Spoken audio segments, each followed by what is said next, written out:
Dios y lindo día. Bienvenidos al canal. Hoy te invito a compartir y suscribirte. No olvides hacerlo marcando la campanita. Nos alegra tenerlos nuevamente en el canal. En esta entrega tendremos como tema la segunda parte del juramento de la Watchtower. Dejamos pendiente la vez anterior una pregunta guía. ¿Deben jurar los cristianos? Hoy vamos a continuar con este tema y vamos a aclarar dicha pregunta. En la primera parte vimos el juramento de la Watchtower a partir del año 1908. También vimos cómo todos los miembros aceptaron el mismo. Vamos a continuar, aquí tenemos el juramento expuesto en inglés. Vamos a continuar viéndolo para entonces poderlo ver en español ya traducido. Podemos ver la sección sombreada en amarillo en el idioma inglés y corresponde al área que está ilustrada aquí con la traducción en español.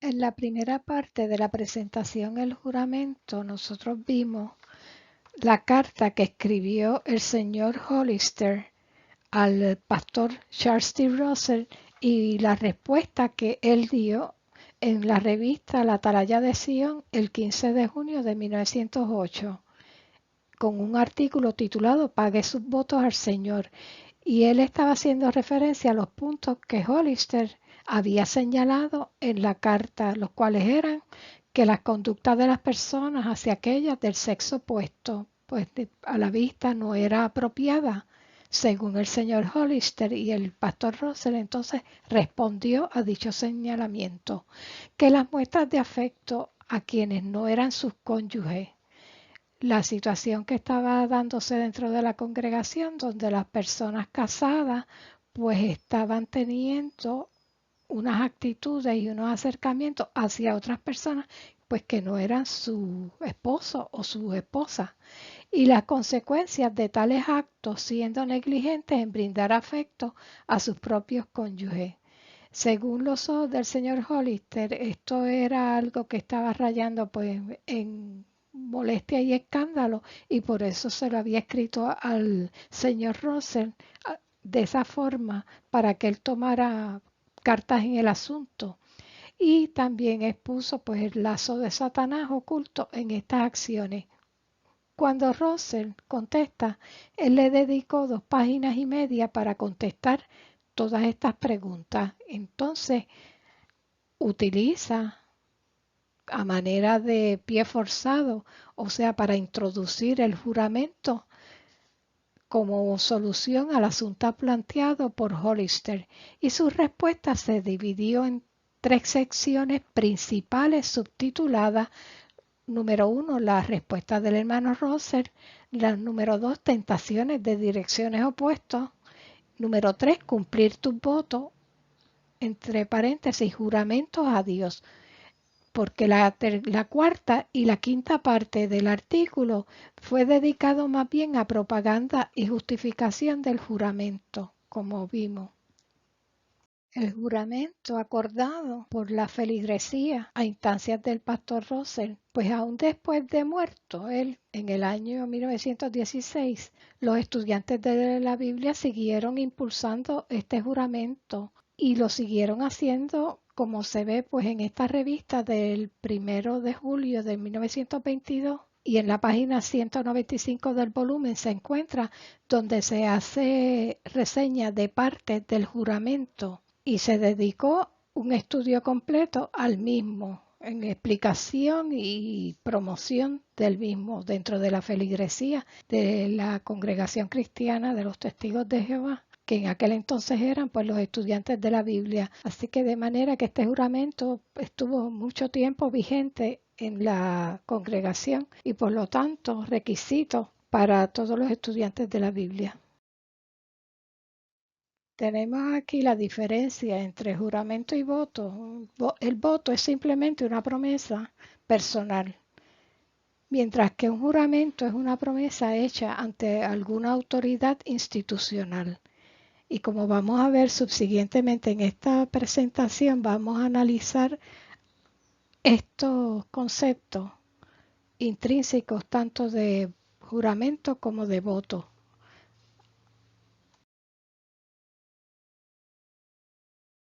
Este juramento lo hacían los peregrinos, colportores, hoy día pues los precursores, diáconos, viajantes y publicadores para llevar a cabo sus asignaciones en el servicio del campo y era adicional a la dedicación hecha en el bautismo.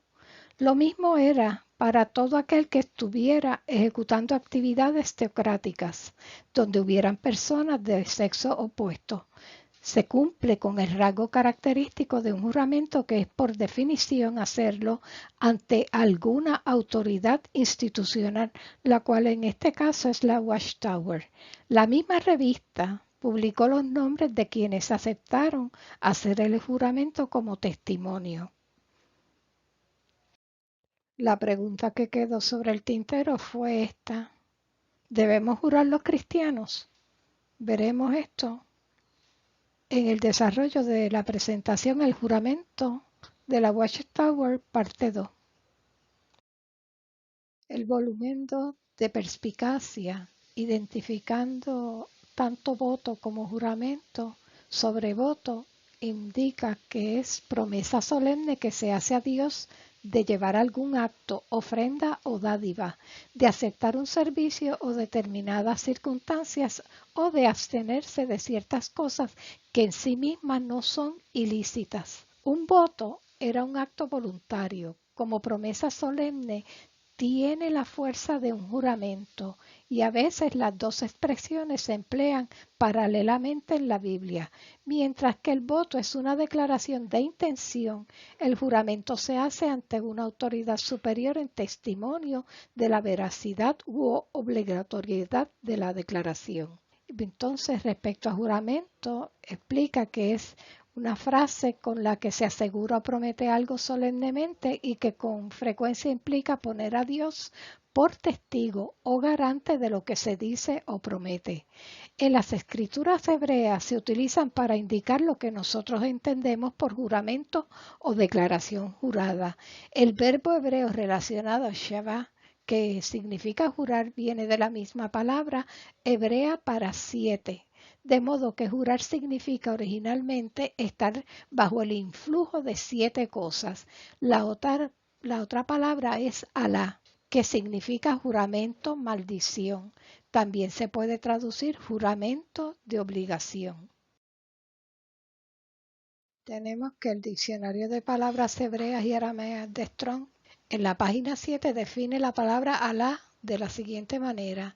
Y aquí muestra pues en esta definición lo que conlleva, lo que está incluido en su definición de Alá, que es imprecar, juramentar, juramento, jurar, maldecir, perjurar. Y es de la raíz primaria conjurar. También en el 423, Alá significa imprecación, que es poseer, protestar, testificar, execración, imprecación, juramento, jurar, maldición. Como vemos, Alá conlleva dentro de sí una connotación negativa cuando se usa pues en ese mal sentido, que es como si fuera una carga dentro de ese voto que está haciendo la persona. Y respecto a Shavuot, pues como se indica aquí, el 7620 es femenino y también pues implica hecho de 7, una semana específica de año, por ejemplo, o semana. Shavuot, que es participio pasado femenino, y se refiere al 7650 como algo jurado, juramento solemne, conjurar, execración, juramento, maldición, mientras que el 7650 Shabbat, la raíz primaria, estar completo, pero usado solo como denominativo en 7651, que es masculino. El 7651 pues implica que es masculino. Es hacerse 7 uno mismo. Es jurar como si se repitiera una declaración 7 veces. O sea, 7 veces hacia uno mismo. Exigir, hacer, juramentar, juramento, jurar, conjurar, dar solemnemente. Se puede ver aquí el peso, el gravamen que hay hacia la persona. Al jurar se está adjudicando 7 veces lo mismo que está jurando. El índice de concordancia de Strong en la página 143 clasifica las clases de juramento de la siguiente manera: como expresiones que describen. Cuando se hacen estas expresiones, son expresiones descriptivas. Y vemos entonces los textos donde se utilizan. Esto tenemos el propósito de la clase del juramento. ¿Qué propósito tiene? Y aquí vemos el listado de ejemplos del propósito de hacer el juramento. La cualidad del juramento, la santidad de hacer el juramento. ¿Qué implica haber hecho ese juramento? Pues tenemos aquí también, junto con los textos, y la prohibición acerca de no jurar a qué o a quién. Pues no jurar ante esto. Y aquí lo indican nuevamente los textos. Tenemos ilustrados los juramentos que se hicieron y la prohibición acerca de no hacerlo en estos casos. Continuamos con las clases de juramento, donde Strong en su concordancia en la página 143 sigue clasificando las clases de juramento, donde vemos que hay juramentos de proclamación y aquí se cita a Éxodo capítulo 17, versículo 16. Hay también juramentos de protección y se cita Génesis 21, 28 al 30. Hay juramentos personales, Primera de Samuel 20, 17. Juramento de purificación con Nehemías 13, 25 al 30. Juramentos promisorios, Lucas 1, 73. Y juramentos prohibidos, como indica Santiago en el capítulo 5, versículo 12. También ahora vamos a observar en los juramentos exclusivamente de Dios. Los juramentos de Dios, tenemos aquí juramentos hechos en el Antiguo Testamento en cuanto a la promesa que él le hizo a Abraham, como se cita en Génesis 50, 24. El pacto de David, segunda de Samuel 7, 10 al 16, el sacerdocio mesiánico, Salmo 110, 4 al 5. Vemos ahora en la sección B los cumplidos en el Nuevo Testamento en cuanto al nacimiento de Cristo, Lucas capítulo 1, versículos 68 al 73, el reinado en el trono de David, citado en Lucas capítulo 1 versículos 32 al 33 y el sacerdocio, como muestra Hechos 7, 20 al 28. En esta parte de la presentación vamos a ver la postura de la organización Watchtower Bible and Tract Society respecto a los juramentos, específicamente sobre ellos. El artículo El que dice la verdad interviene con un juramento del 15 de mayo de 1966. La sociedad expuso como base el noveno mandamiento, el cual estipula no testificar falsamente como testigo contra su semejante. Es una ley sobre el mentir, dado que ninguna mentira se origina de la verdad. Dicho artículo expone que la primera persona en jurarlo fue Abraham. Y aquí se cita Santiago 2.23, Isaías 41.8, Segunda de Crónicas 27. En Génesis capítulo 14, versículos 11 al 24, Abraham juramenta poniendo a Dios como testigo. Quien jura más que cualquier persona en las Escrituras es Dios mismo y lo hace sobre 70 veces, pero nunca en conexión con la palabra Alá. O sea, no se adjudica imprecación sobre sí mismo, no se adjudica maldición sobre sí, sino que él utiliza la palabra Shabbat con el significado de hacerse 7 uno mismo, 7 veces uno mismo. Continuando con la atalaya de mayo de 1966, en la página 301 vemos cómo la organización presenta lo acontecido con el juramento que Dios había concedido a Abraham respecto a su descendencia y transfiere dicha promesa a más de 1 millón de personas que componen la congregación de los testigos de Jehová, que están esparcidos en 200 naciones. Sigue diciendo el artículo en la página 304 que el propósito de Dios en hacer el juramento era para dar garantía legal respecto a la aplicación de su bendición, si ésta debe venir a favor de toda la humanidad.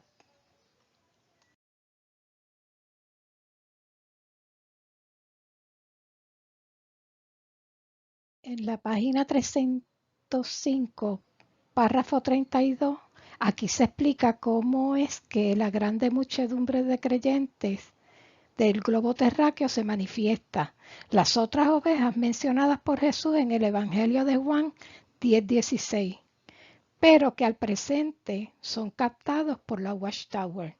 Hay que tener en cuenta que esto fue previo a la expectativa del año 1975.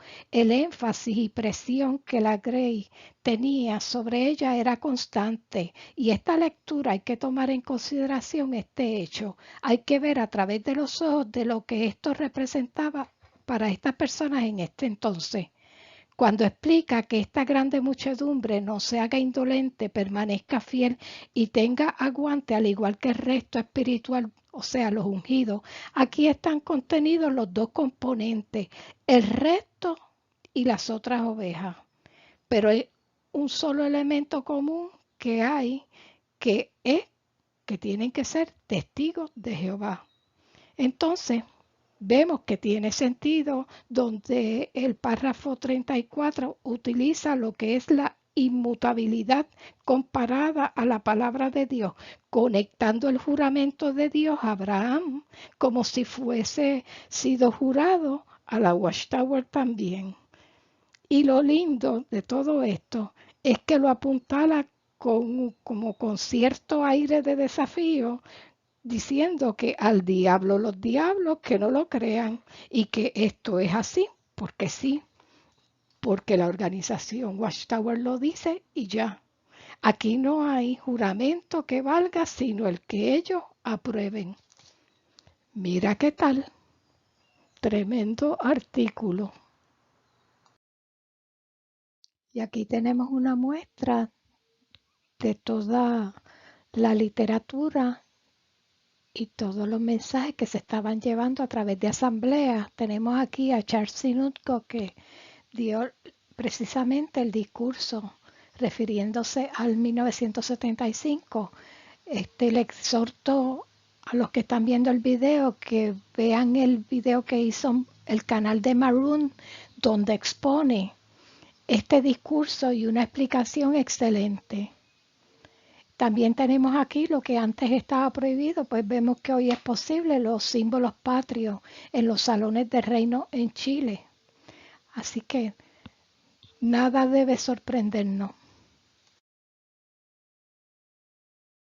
En este artículo no juran de ninguna manera en la sección El Sermón del Monte de la revista La Atalaya del 14 de octubre de 1978, páginas 13-14, vemos cómo está enmarcado el asunto del adulterio y el divorcio y lo que Jesús estaba diciendo en su Sermón del Monte sobre ese tema de hacer declaraciones juradas. Y en esta lectura vemos en Mateo 5:33 cómo Jesús dijo que otra vez oyeron ustedes que se dijo a los de la antigüedad, no debes jurar y no cumplir, sino que tienes que pagar tus votos a Jehová. Y entonces La organización en el artículo explica lo que Jesús estaba tratando de decir en esas palabras, citando a Éxodo 22:10 como fuente de que jurar era obligatorio en ciertas circunstancias, y es el caso de la infidelidad de una esposa que aparece en Números capítulo 5 versículos 21 al 22. Este caso de infidelidad se le hacía a la mujer lo que se conocía como la prueba del agua. Y entonces en el 21 presenta el procedimiento que lleva a cabo el sacerdote para que la mujer jure. Y este tipo de juramento era uno con carácter de maldición. Y entonces el sacerdote le decía a la mujer todas las palabras de la maldición mediante juramento en medio del pueblo, y dejando que Jehová pues hiciera que se le decayera el muslo y que se le hinchara el vientre, perdón. Y en el versículo 22 y indica que esa agua tenía que ser una maldición y tenía que entrar en los intestinos de la mujer y hacer que se le hinchara el vientre. Y a esto la mujer tenía que decir amén 2 veces.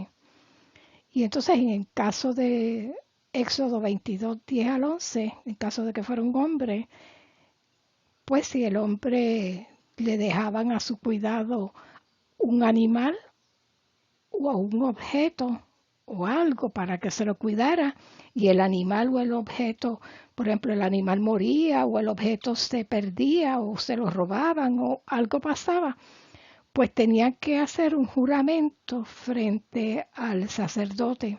Y tenía que hacer un juramento por Jehová de que lo que él tenía bajo su cuidado y que se le había puesto en sus manos, no lo había matado, si era un animal, o no lo había robado, o que no lo había vendido u otra cosa. Por lo tanto, el dueño tenía que aceptar este dicho de esta persona, y no estaba obligada a la persona a recompensar la pérdida que el sujeto pues había tenido.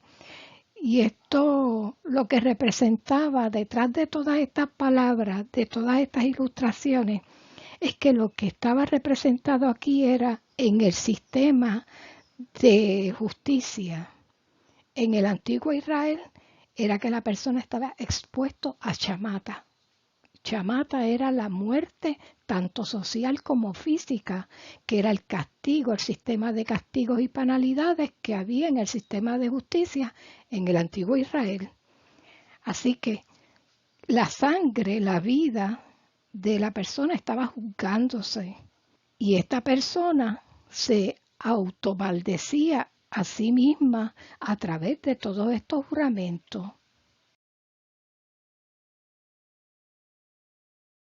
Respecto a los votos, número 32 menciona el caso de una persona, un hombre que haga un voto a Jehová o jure un juramento para dar sobre su alma un voto de abstinencia, no debe violar su palabra, y que todo lo que ha salido de su boca lo debe hacer. En el 33, pues ya es el caso de la mujer, una mujer que haga un voto a Jehová con un voto de abstinencia en la casa de su padre en su juventud, y su padre lo ha escuchado, pues aquí el padre entonces tiene que respetar ese voto de abstinencia que ella se haya atado sobre su alma, porque la misma subsistirá, según indica el texto. Ahora, sobre el asunto de hacer o prestar juramento, la Watchtower deja ver en este artículo en particular que el asunto es uno que debe evitarse. Sin embargo, aquí en el párrafo que está coloreado, dice que el hacer juramentos con frecuencia para añadir credibilidad, o sea, alguien que constantemente está jurando lo que dice para poder lograr que le crean, pues aquí cita las palabras de Jesús, que con decir su sí, que signifique sí, o su no, signifique no, y que no se necesita estar haciendo esos juramentos constantes, pero hay que ver lo que implica, de acuerdo a la organización, que según ella pues es un asunto de conciencia, porque considera a una persona que haga esto como alguien que no es merecedor de confianza alguna, dado que muestra un espíritu satánico. Y si es un asunto de conciencia, pues es un asunto de conciencia según la organización. Entiende que lo que es asunto de conciencia no es un asunto de conciencia de la persona per se.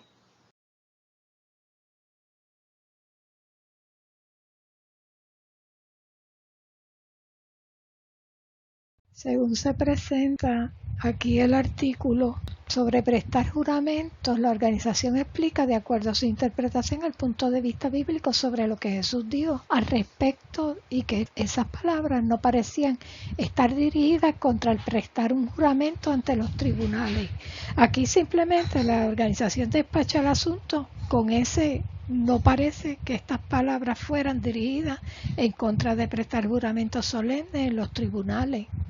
Y continúa diciendo es que esta forma en que los cristianos abordan el asunto acorde a los principios bíblicos y usa como fundamento la ilustración al juramento que hicieron las personas en la Segunda Guerra Mundial al Tercer Reich. Sobre el asunto de hacer o prestar juramentos, la Watchtower deja ver en este artículo que el asunto es un asunto de conciencia, pero enmarcado el campo de acción tocante a lo que haría un cristiano verdadero acorde a las sugerencias de la organización. Como vemos en el primer recuadro amarillo, coloreado a mano izquierda, indica que un cristiano verdadero entonces no prestaría juramento a algo que lo implicara en las controversias del mundo o que lo sometiera indisputablemente a la voluntad de otro hombre. Y entonces y continúa más abajo diciendo que el individuo tiene que decidir, pero no sería cristiano el hacer un juramento falso de ninguna clase, aun si al rehusar hacerlo resultara en que se le negaran los derechos de la ciudadanía. Entonces está citando Efesios 4:25 y compararlo con Oseas 10, versículos 1 y 4. En el último recuadro está indicando que la conciencia individual entonces figura en el asunto cuando se trata de cualquier juramento. Por supuesto, una persona dedicada a Jehová tomaría en cuenta los principios bíblicos. Esto considerado todo es vital si esa persona quiere mantener una relación estrecha con Dios. Y aquí estriba la hipocresía envuelta en este párrafo, porque indica que es un asunto de conciencia, la conciencia individual, pero tiene que estar de acuerdo a las sugerencias de la organización y no, la persona no tiene una conciencia libre per se. Y tenemos aquí el baúl de los recuerdos, la palabra favorita de Clayton J. Woodward, indisputablemente aparece de nuevo.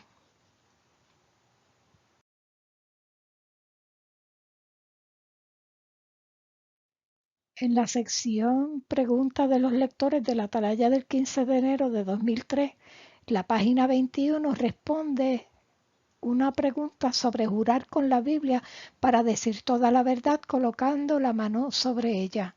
La respuesta que la organización Watchtower dio en ese entonces es que el asunto es decisión personal y cita a Gálatas 6:5, que dice que cada uno llevará su propia carga.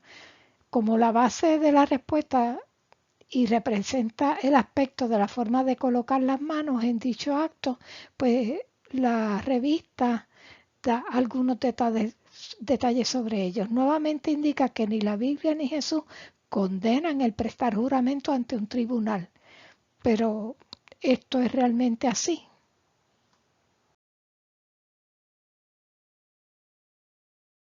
La revista Despertar del 8 de diciembre de 2001, en la página 3 se expone que en lugar de hacer juramentos irreflexivos, pues a qué exhortó Jesús.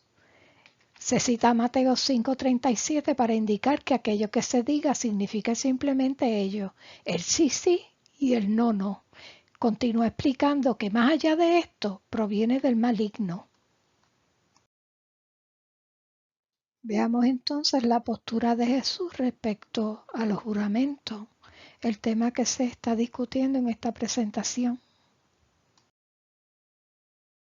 Continuamos respecto a lo que dijo Jesús y sobre el asunto, Santiago, medio hermano de Jesús, escribió: pero sobre todo, hermanos míos, no juréis ni por el cielo, ni por la tierra, ni por ningún otro juramento, sino que vuestro sí sea sí y vuestro no sea no, para que no caigáis en condenación. Y esto es en Santiago, capítulo 5, versículo 12. El volumen 2 de la obra Perspicacia, en la página 167, muestra bajo juramento que Jesucristo corrigió a los judíos en el Sermón del Monte por su costumbre de jurar a la ligera o haciendo cualquier cosa. Había llegado a ser común jurar hasta por el cielo, jurar por el trono de Dios, el cielo, su escabel, la tierra, su ciudad real, Jerusalén, y la cabeza o vida de la persona depende de Dios. Jurar por todas estas cosas equivaldría a hacerlo por el nombre de Dios. No podía tomarse a la ligera.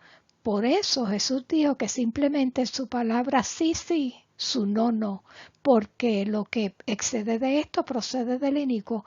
Mateo capítulo 5, versículos 33 al 37. Con estas palabras Jesucristo no prohibió que se hicieran juramentos, pues él mismo estaba bajo la ley mosaica que requería jurar en ciertas circunstancias. Lo que Jesús quería enseñar es que no debía tenerse dos criterios. El obrar en armonía con la palabra dada debía considerarse como un deber sagrado y que tendría que cumplirse como si fuera un juramento. Uno simplemente debía decir lo que dice. Jesús aclaró aún más el significado de sus palabras cuando expuso la hipocresía de los sacerdotes al decirle lo contenido en Mateo capítulo 23 versículos 16 al 22 respecto a los juramentos. Leamos las palabras de Jesús mismo citados en el Evangelio de Mateo capítulo 23 versículos 16 al 22 de la Nueva Versión Internacional, donde el versículo 16 dice: hay de ustedes guías ciegos que dicen, si alguien jura por el templo no significa nada, pero si jura por el oro del templo queda obligado por su juramento. El 17. Ciegos insensatos, ¿qué es más importante, el oro o el templo que hace sagrado el oro? El 18. También dicen ustedes, si alguien jura por el altar no significa nada, pero si jura por la ofrenda que está sobre él, queda obligado por su juramento. El 19. Ciegos, ¿qué es más importante, la ofrenda o el altar que hace sagrada la ofrenda? El 20. Por tanto, el que jura por el altar, jura no solo por el altar, sino por todo lo que está sobre él. 21. El que jura por el templo, jura no solo por el templo, sino por quien habita en él. El 22. Y el que jura por el cielo, jura por el trono de Dios y por aquel que lo ocupa. Vemos que en sus palabras Jesús es contundente y aquí está claro, preciso y conciso su posición respecto precisamente a hacer juramento. Jesús como judío sabía muy bien y tenía muy claro lo que representaba estar bajo la ley respecto a las sanciones que estaban envueltas en este punto específico de los juramentos.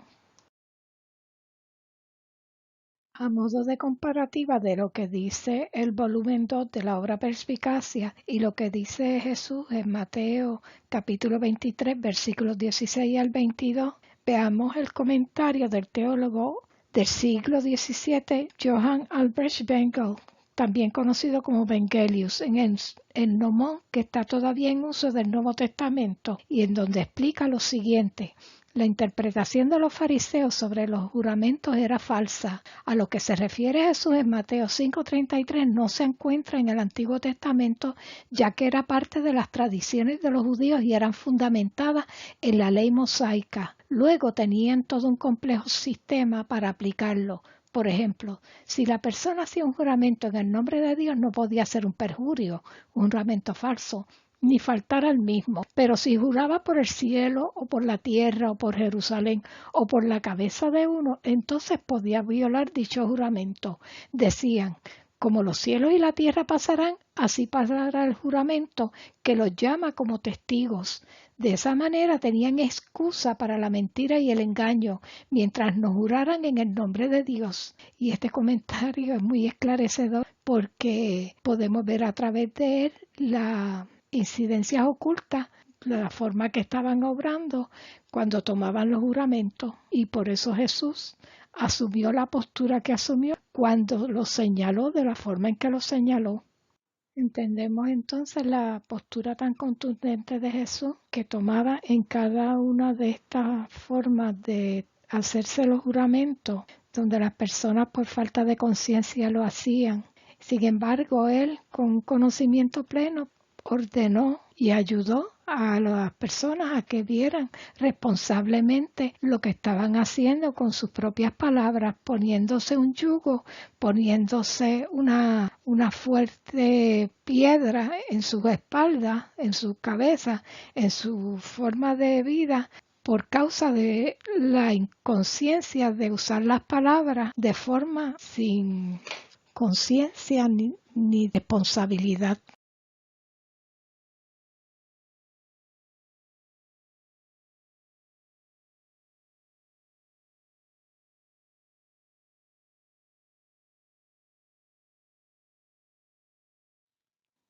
Tenemos aquí el punto de vista de la Watchtower y el punto de vista de Jesús respecto a los juramentos. El punto de vista de la Watchtower indica que jurar o prestar juramentos es un asunto de conciencia del individuo. La organización Watchtower Bible and Tract Society relega acciones pertinentes a la persona por un lado, mientras que por otro provee medidas de acción a ponderar cuando la persona se encuentre en dicha situación. Por otro lado, el punto de vista de Jesús, vemos que él exhortó reiteradamente a las personas a no dejarse atrapar bajo juramentos. En varios escenarios planteó la cuestión con un rechazo contundente. Bajo situación extrema, cuando el sumo sacerdote en el concilio trató de ponerlo bajo juramento, rechazó tal acción ya que estaría imprecándose y maldiciéndose, aplicando ahí Alá, y poniéndose 7 veces contra sí mismo, Shabbat, según expuesto en el Mateo 26, 63 a 64. ¿Qué implica esto? Si Jesús hubiese accedido a la presión del sumo sacerdote en el concilio, él mismo se hubiese cancelado, él mismo se hubiese invalidado. ¿Por qué? Porque se hubiera declarado a sí mismo maldito. Y no solamente eso, sino que poniéndose 7 veces contra sí mismo, maldito 7 veces. Y ese sacrificio que él hizo a favor de la humanidad, allí mismo ante aquel concilio, hubiese sido entonces un sacrificio más penoso. ¿Por qué? Porque la trampa estaba puesta, oculta, pero Jesús estaba muy al tanto y como hombre perfecto que era, con una mente perfecta, clara, supo ver a través de las palabras.